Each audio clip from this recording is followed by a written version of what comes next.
अस्सलाम वालेकुम दोस्तों, मैं सिलेट में मौजूद हूं और पाकिस्तान का लंच के ऊपर जो हालात हैं पाकिस्तान टीम के, अभी भी 182 रन की बांग्लादेश की बढ़तरी पाकिस्तान के ऊपर मौजूद है। और पाकिस्तान ने आज लंच के सेशन के अंदर 75 रन किए हैं और 4 विकेटें पाकिस्तान ने गंवाई हैं। 96 के ऊपर इस वक्त पाकिस्तान के 4 आउट हैं। इस्लाम में खुदकुशी हराम है, लेकिन बैटिंग में खुदकुशी हराम नहीं है, ये आज साबित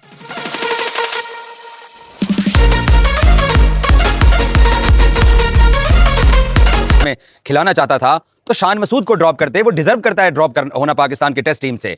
और ये हमें एक रिवायत बनानी चाहिए। ये बैट्समैन भी तो पाकिस्तान क्रिकेट टीम को इस जलालत की नहज पर लेकर आए हैं कि ये नई से नई रिवायात बनवाते जा रहे हैं, तो फिर एक टेस्ट कैप्टन को भी प्लेइंग 11 से ड्रॉप करके बेंच पे बिठाना चाहिए था। नहीं किया ना हमने इमामुल हक को ड्रॉप किया, जो ढाका टेस्ट मैच की पहली इनिंग्स में 106 रन बगैर किसी विकेट के नुकसान पर ओपनिंग स्टैंड देने वाला ओपनर था ना। आपने उस ओपनर को ड्रॉप करके आपने अब्दुल्ला को ओपनर बना दिया अजान अवैस के साथ। ना अब्दुल्ला चला ना अजान अवैस चला, इमाम को आपने ड्रॉप कर दिया, बन्नी बनाई ओपनिंग जोड़ी खराब कर दी सिर्फ बाबर आजम का नंबर एडजस्ट करने के लिए और शान मसूद का नंबर एडजस्ट करने के लिए।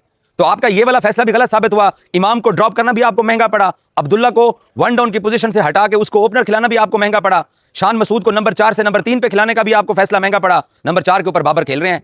और सऊद शकील पे मैं बाद में आता हूं। कप्तान साहब 13 साल से पाकिस्तान की टेस्ट टीम के अंदर खेल रहे हैं। अगर किसी को कोई याद हो तो प्लीज मुझे बता दीजिए कि इस भाई साहब ने पाकिस्तान के लिए कभी कोई मैन ऑफ द मैच भी जीता है।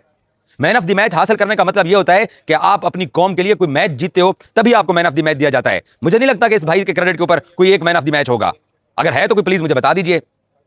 जिस तरीके से उसने फील्डर के हाथ में डायरेक्ट उसने शॉट मारी है, तो अब उसके बाद फिर अफसोस यार, खुदा के लिए यार, इस टेस्ट टीम के अंदर यूसुफ जैसे बैट्समैन, यूनुस जैसे बैट्समैन, मिसबा, इंजमाम, सलीम मलिक, इजाज अहमद, कितने पाकिस्तान के पास ऐसे बैट्समैन आए जो इस तरह से नहीं खेलते थे। हमने हमेशा अच्छे बैट्समैन प्रोड्यूस किए हैं और पाकिस्तान का टेस्ट क्रिकेट के अंदर हमेशा से एक भरम रहा है। ये भरम इन लोगों ने तोड़ दिया है और स्पेशली शान मसूद की कप्तानी के अंदर यह भरम टूटा है। और वे सीरीज खेलने जाते हैं, बगैर कोई मैच जीते वापस लौटते हैं, अपने घर में खेलते हैं, बांग्लादेश से 2-0 हार जाते हैं, इंग्लैंड से 800 रन खा लेते हैं। और अब बांग्लादेश के सामने पहला ढाका टेस्ट मैच आ रहे हैं और अब जो कप्तान बैटिंग कर रहे हैं, ये एक जिम्मेदार कैप्टन की बैटिंग है। ये एक मुश्किल हालात के अंदर अपनी टीम को सहारा देने वाले कप्तान की बैटिंग है। नहीं भाई, जैसे मैंने कहा कि इस्लाम में सिर्फ खुदकुशी हराम है, बैटिंग में नहीं है भाई। तो शान मसूद ने साबित किया है। सऊद शकील साहब पहले ढाका के अंदर इसी तरीके का स्वीप शॉट मारते हुए आउट में। भाई जब आपको नहीं कंट्रोल आ रहा, आप सीधे बैट से 4 गेंदें उसकी खेल चुके हो, आपको किसने कहा कि आप स्वीप शॉट खेलें? लेकिन वही खुदकुशी करनी है, क्योंकि क्रिकेट में खुदकुशी हराम नहीं है। बस इन्होंने वही करना है जो इनको जो बेस्ट लगता है। ये कोई आउट ऑफ द फॉर्म इरा नहीं चल रहा, मैं आपको ईमानदारी से बता रहा हूं। ये कोई बैड पैच नहीं चल रहा, ये कोई मुश्किल कंडीशन नहीं है, ये कोई मुसीबत के अंदर कोई टीम को कोई गड्ढे में गिरी हुई है तो उसको निकालने के लिए कोई आड़े तिरछा शॉट लगा दिया या कोई क्रैक्स पड़े हुए विकेट के ऊपर कि मेहदी का गेंद वहां पे लगा है। सीधे बैट से खेलते हुए उसको स्वीप शॉट मारते हुए पहले ये वहां पर आउट हुए और अब यहां पर आउट हुए हैं सऊद शकील साहब। सो भाई अब तो ये मैं कितने दिनों से कह रहा हूं कि ये टीम चीख चीख कर कह रही है कि सानू बदलो, साढ़े बस दा रोग नहीं है, हमसे नहीं हो पा रहा, नए लड़कों को चांस दो। वो नए लड़के भी अच्छे खासे एडजस्ट थे, एक ओपनिंग के ऊपर एक 1 डाउन के ऊपर, लेकिन तबाह कर दिया हमने। बन्नी बनाई जो टॉप ऑर्डर था, क्योंकि हमने इमाम को ड्रॉप करना था, सऊद शकील को ड्रॉप करते ना आप।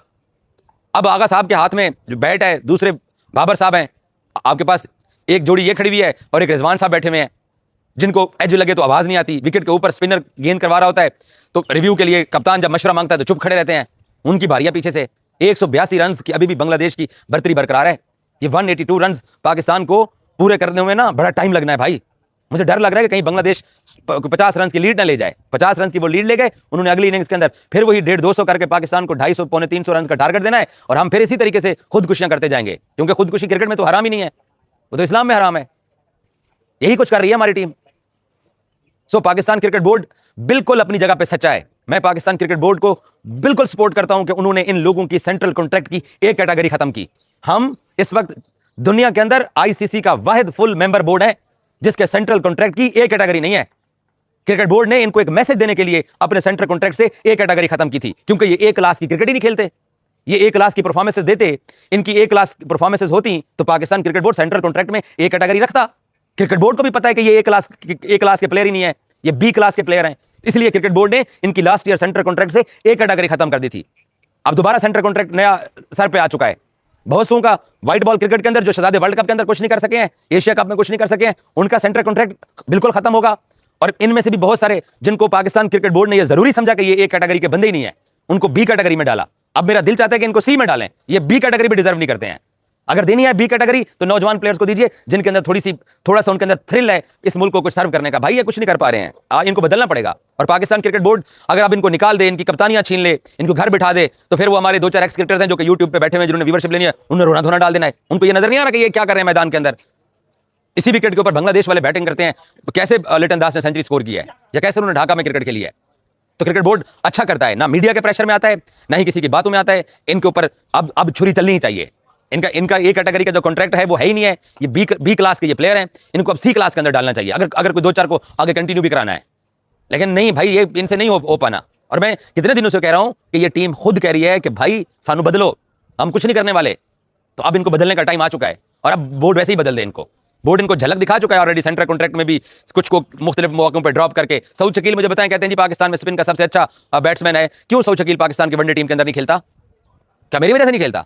भाई अपनी परफॉर्मेंस की वजह से नहीं खेलता। पाकिस्तान क्रिकेट बोर्ड जरूरी नहीं समझता सिलेक्शन कमेटी के ये बंदा वनडे में हमें चाहिए। उसने अपना वनडे का स्पॉट गवा दिया, अब वो टेस्ट का स्पॉट भी गवाने के दर के ऊपर है। आगा जी इस वक्त विकेट पर मौजूद हैं, देखते हैं कि आगा जी अगला सेशन निकाल पाते हैं कि नहीं निकाल पाते हैं। क्या इनके बारे, कसम खुदा की कोई पॉजिटिव कंटेंट ही जब से मैं बांग्लादेश आया हूं नहीं मिला यार। इनके बारे में बोल बोल के मैं तंग आ चुका हूं कि क्या इनको बंदा हर रोज इनके बारे में बोले। 182 रन